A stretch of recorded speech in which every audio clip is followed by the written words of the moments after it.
Now it's time to find out what's coming up later in the show. At 12:30, in a King Canute-style act of deluded grandeur, weatherman Fred Talbot will be attempting to genuinely leap from Scotland to Ireland. And at 12:42, we'll be talking to members of our audience about their most extreme and secret sexual perversions, whether they like it or not. At 12:55, the sprout-faced little boy who does the video game reviews on Live and Kicking will be given the sound kicking he so richly deserves.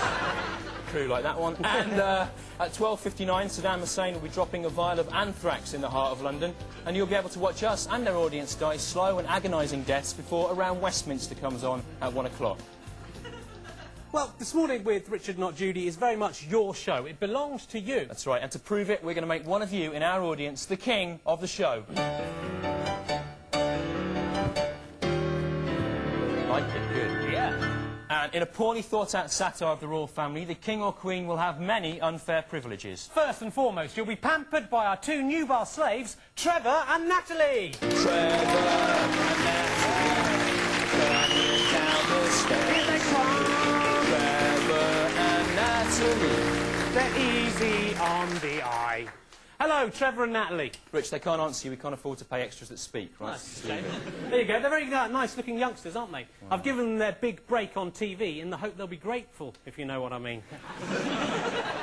I'm hoping they'll have sex with me. Yeah, but Rich, they're already actually on TV now. Damn, it's too late. I didn't think it through. Think it through, did you? I didn't think it through. No. But they're lovely. I particularly like Trevor. He's very lithe, isn't he? You like Trevor? Yeah, he's great. He's very attractive. Not to women, though, only to men. And only to heterosexual men, giving him possibly the loneliest existence a human being can have. It's lovely looking. I can't see it myself. If you look at him, right, I think he's strange. There's something deformed, something wrong with his face. It's peculiar, isn't it? No, Trev, no speaking. Trev. Can't speak. Obey your contract. Right. If you are king of the show, you will also get unlimited access throughout the show to this. The tray from Ipanema. Here it comes. Trevor and Natalie will serve you from the tray. There's all top quality stuff on here. We've got lager there, good lager that is. Yeah, a lager so pure and fine it doesn't even have a brand name. Yeah, lager in its natural form. The can. That's right. We've got the cereal, the Golden Grahams. That's right, which sounds like not so much the name as a cereal as the name of a service you might see advertised on a Soho phone box. And we've got my own favourite, Doritos. Doritos, Rich, that is. Doritos. My dad calls them Doritos, and he should know. Yeah, Rich, but your dad is from Somerset, where the most sophisticated snacks are these scabs from old Widow Pavy's head. Yeah. They're good scab stew. So all this could be yours. There you go. Right, and this week we're going to choose the monarch by satirising social privilege, right? And whoever here has got the most money is king. Or queen.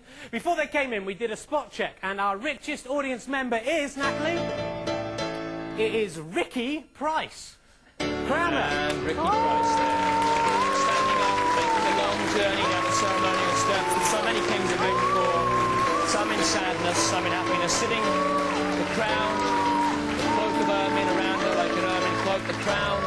The Queen is crowned, long live the Queen!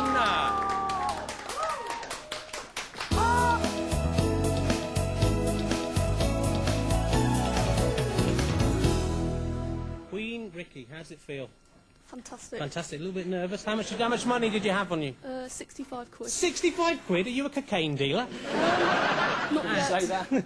what would you like from the trolley? Vimto. Vimto. Good choice. Unusual choice. Over to you, Stu. And now we're going to find out about some of the things you can get up to around the country this week as we join Joe Unwin and the actor Kevin Eldon for the listings. OK, thanks, fellas. Hi, and first up this week, Stapleton. This unusual orienteering event takes place in Melksham Woods this Thursday morning. John Stapleton, host of The Time, The Place and some other things, will be released into the wild by trained handlers.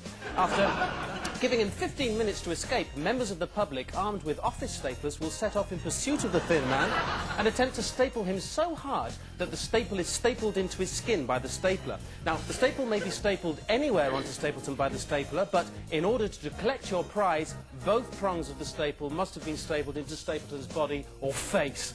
Now, Joe, try to speak. And there's the annual Royal Money Fire on the steps of Buckingham Palace this Tuesday, again as usual. Hundreds of millions of thousands of pounds of your money will be thrown into the fire by the Queen, Prince Edward and the Duchess of York.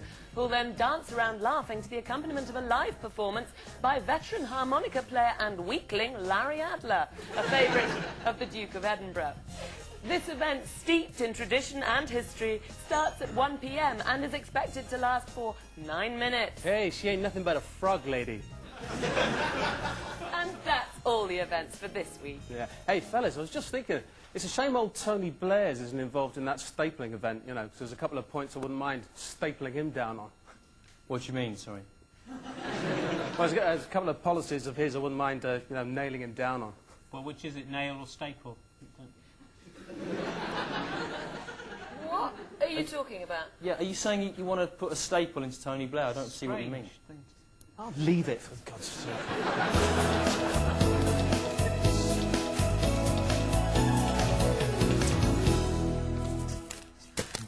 Just checking my lottery numbers. Yeah. I won't do the lottery. I resent the lottery. I resent the fact that Camelot were awarded it by their friends in the Tory party, and I resent the fact that licence payers pay for Camelot to be advertised twice a week by the BBC. Woo! You're not on the Friday night armistice now, Stu. Okay, fine. I resent the fact I've never won it. I've done it every week as well. It's ridiculous. I don't understand, though. You know all the stuff with Camelot and Richard Branson? What's all that about? OK, well, Rich, the best way I can think of to explain the news to you, right, is by the use of this historical educational programme aimed at the under-5s, which I videoed off of cable TV. Here it is.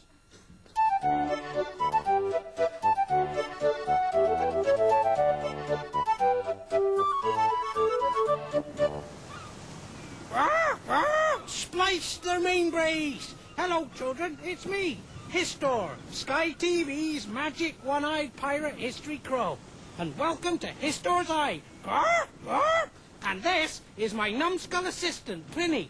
He's extremely stupid.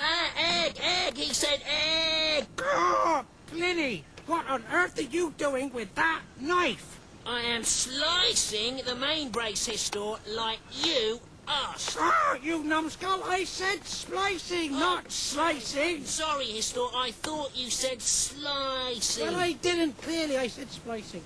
What is the news, Histor? You may have seen on the grown-ups news that there is some controversy about the lottery. Ah, the lot of trees, like where birds live, trees. No, the lottery.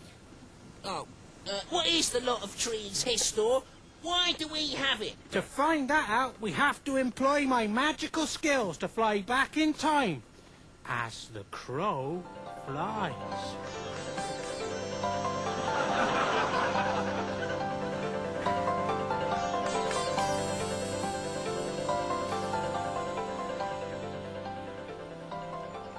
What place is this, Histor? It is approximately 500 AD, and we are in merry England. Look at the poor peasant. Ah, pheasants, like the bird.